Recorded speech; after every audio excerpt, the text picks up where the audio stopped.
In the 18th and 19th centuries, decapitation studies contributed to the early days of psychology. Robert Whytt was a Scottish physician, and he was one of the first individuals to study decapitated heads and share those results with the scientific community. He used Luigi Galvini's method, which is depicted here in this image. Whytt inserted hot wires through the spines of decapitated frogs. When the frog's spine had been destroyed, there was no response to the hot wire.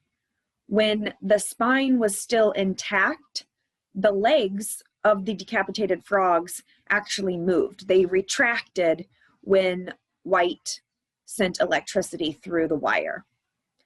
He concluded that the spinal cord is all that is needed for reflexes to occur, no brain necessary. Then Theodor Bischoff, a German physician and biologist, began to study human heads. Now don't worry, he didn't do the decapitating.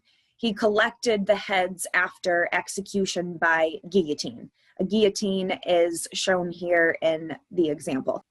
He also collected the heads and embryos of a variety of animal species, including dogs, deer, and pigs.